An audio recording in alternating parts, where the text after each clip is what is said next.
ஓம் சாய்ராம். அன்பே சிவம். இன்று ஆன்மீக உலகில் ஒரு மாபெரும் ஒரு அற்புதமான விஷயத்த நம்ம பெரியவங்களும் முன்னோர்களும் சித்தர்களும் சொல்லி வச்சாங்க. ஏன் இந்த மாய கட்டுறோம், இந்த மாய ஒரு மாபெரும் சக்தி என்ன அப்படின்றத பத்தி இன்னைக்கு சொல்ல போறேன். ரொம்ப பேர் சொல்லுவாங்க, இந்த மாதிரி அடியன்ட்டையும் ரொம்ப பேர் கேட்பாங்க, ஐயா எங்க வீட்டுல ரொம்ப கண் திருஷ்டியா இருக்கியா, வீட்டுல இருக்கிறவங்களுக்கு எல்லாம் ரொம்ப கண் திருஷ்டியா இருக்கு, இது எப்படியா போக்குறது அப்படின்னு சொல்லிட்டு அடியன்ட்ட கேட்டாங்க. ஸோ ரொம்ப ஒரு எளிமையானதும் ரொம்ப அழகானதும் ஆழமான ஒரு சத்தியத்தை இன்னைக்கு உங்களுக்கு நான் சொல்ல போறேன். இந்த மாவிலை என்பது ஒரு சாதாரண இலை கிடையாது. இது ஒரு மகிமையான இலை, மாபெரும் சக்தி வாய்ந்த இலை, நிறைய மாயாஜாலங்கள் அற்புதங்கள் செய்யக்கூடிய ஒரு இலை இந்த மாய இலை. இந்த மாய இலையை அந்த காலத்துல சும்மா நம்ம பெரியவங்க வீட்டு வாசல்ல கட்ட சொல்ல, இதுக்கு பின்னாடி அவ்வளவு பெரிய ஒரு அற்புதத்தையும் ஒரு பெரிய ஆழ்ந்த உண்மையும் ஒரு சூட்சும சக்தியும் வச்சுதான் அந்த காலத்துல கட்ட சொன்னாங்க நம்ம பெரியவங்க. சரி, ஒரு மாய இலைக்கு ரொம்ப முக்கியம் என்ன அப்படின்னு பாத்தீங்கன்னா, இந்த கூறு பகுதி ரொம்ப முக்கியம். ஏனென்றால் இந்த மாய இலையில இருக்கிற ஒரு மாபெரும் ஆற்றல் இந்த கூறுல இருந்து தான் வெளியாகும், ஃப்ளோ பண்ணும். சரிங்களா? ஒரு வீட்டுல மாய இலையை கட்டிட்டு அந்த மாய இலைக்கு கீழே ஒருத்தவங்க வராங்கன்னு வைப்போமே. சரி, ஒருத்தவங்க தீய எண்ணத்தோட ஒரு தப்பான மனோபாவத்தோட ஒரு என்ன சொல்றாங்க, ஒரு கொடூரமான ஒரு எண்ணத்தோட அவங்க வரும்பொழுது அந்த வீட்டுக்கு இவங்க என்ன இப்படி வாழ்ந்துகிட்டு இருக்காங்க அப்படின்னு ஒருத்தவங்க நினைக்கிறதே ஒரு கண் திருஷ்டி தான். சரிங்களா? அதான் அந்த காலத்துல சொன்னாங்க, கல்லடிக்கு வேணா தப்பிடலாம், கண்ணடிக்கு தப்ப முடியாதுன்னு.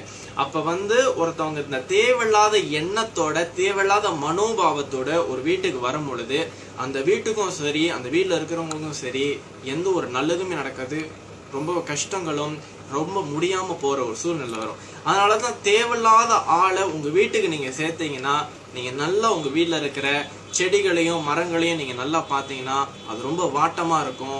இந்த துளசி செடி முக்கியமா நீங்க பாத்தீங்கன்னா உடனே கருகி போயிடும். இதெல்லாம் நீங்க பார்த்திருப்பீங்க அனுபவத்துல. இதெல்லாம் ஏன் நடக்குதுன்னு பாத்தீங்கன்னா, தேவையில்லாத அதிர்வலைகள். நம்ம எண்ணத்துக்கு சக்தி உண்டு, அதே போல தேவையில்லாத ஒரு மனோபாவத்தோட தேவையில்லாத ஒரு எண்ணத்தோட ஒருத்தவங்க உங்க வீட்டுக்கு வரும் பொழுது ஒரு பெரிய அபாயம் இருக்கும்.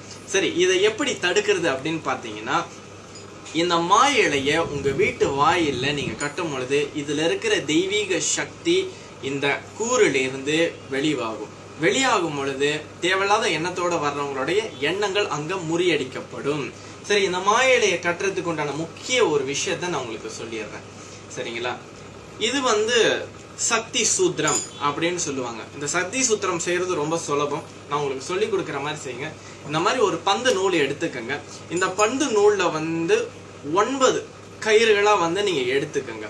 9 கயிறுகளா நீங்க எடுத்துட்டு அதை மஞ்சள்ல நனைச்சு அதை சிறிது நேரம் உலர்த்தி உங்க வீட்டு வாசல் படி எவ்வளவு தூரமோ அந்த அளவுக்கு உங்க வாயில்ல நீங்க இந்த சக்தி சூத்திரத்தை நீங்க கட்டிருங்க. இந்த சக்தி சூத்திரத்தை நீங்க செய்யும் பொழுது சொல்ல வேண்டிய முக்கிய மந்திரம், ஓம் சர்வ மங்கள மாங்கல்யே சிவே சர்வார்த்த சாதிக்கே சரண்யே திரியம்பகே கௌரி தேவி நாராயணி நமஸ்துதே. ஓம் தும் துர்காய நமக, ஓம் ஸ்ரீம் மகாலட்சுமியே நமக, ஓம் ஐம் சரஸ்வதியே நமக. இப்படின்ற இந்த புனித மந்திரத்தை சொல்லி இந்த சக்தி சூத்திரத்தை உருவாக்கி இதை உடனே எடுத்துட்டு போய் கட்டணுமா? கிடையாது.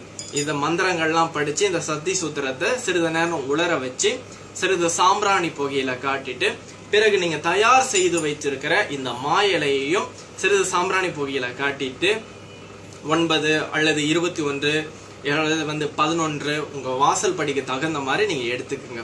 எடுத்து நீங்க கட்டி பாருங்க. உங்க வீட்டுல பாருங்க, அது கங்கிட்டு எவ்வளவு பெரிய நன்மைகளையும் ஆசீர்வாதத்தையும் நீங்க பாப்பீங்கன்ட்டு. இதெல்லாம் சாதாரண விஷயம் கிடையாது.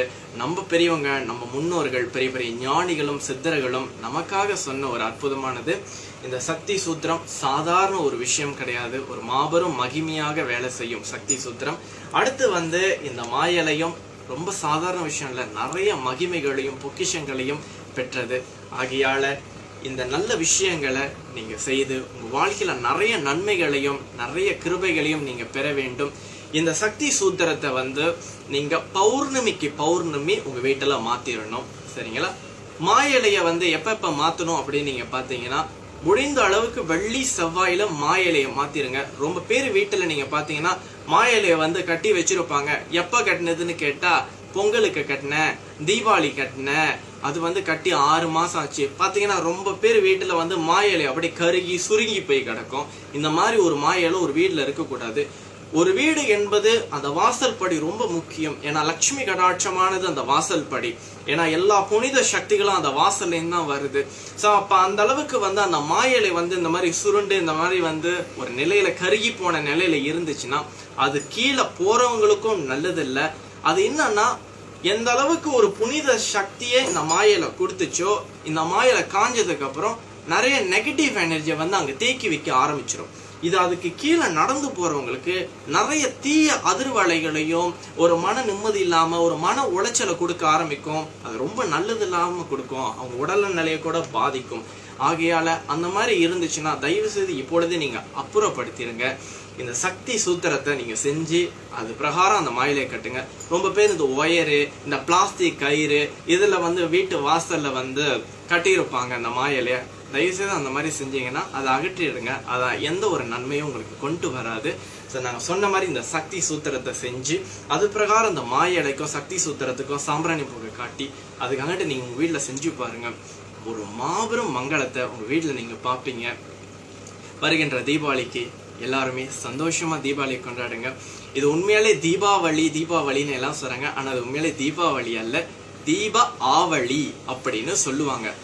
ஆவளி என்றாலே நீங்க பார்க்கலாம், இந்த நாமாவளி, நாம ஆவளி அப்படின்னு சொல்லுவாங்க. எந்த ஒரு விஷயத்தையும் வரிசை பிரகாரம் நம்ம செஞ்சோம்னா அதுக்கு ஆவளி என்று பெயர். ஒரு தீபத்தை ஏத்தி அதை நம்ம வரிசை பிரகாரம் அடுக்கிறோம், அதனாலதான் அதுக்கு பேரு ஆவளி. வரிசையா வைக்கிறாங்களா ஆவளி, அதான் தீப ஆவளி அப்படின்றாங்க. சரி, இந்த தீபாவளின்னு சொல்லி நிறைய பேருக்கு பாத்தீங்கன்னா அந்த அன்னைக்கு தீபாவளி நெருங்கும் போது நிறைய பண கஷ்டம் வந்து ஏன் தீபாவளி வருது அப்படின்னு கூட நினைக்கிறாங்க, நிறைய சுமைகள். சார் அதனால நம்ம சொல்ற வார்த்தைகள் தான் மந்திரமாக மாறி நம் வாழ்க்கையில் ஒரு பெரிய அளவுல பிரதிபலிக்குது என்று சொல்லிக்கொண்டு இந்த நல்ல விஷயங்களை எல்லாருக்குமே கத்துக் கொடுங்க. நீங்களும் கடைப்பிடிங்க. உங்க வாழ்க்கையில அநேக நல்லது நடக்கும். எல்லாம் வல்ல இறைவனை வேண்டிக் கொள்றேன். அன்பேஷ்.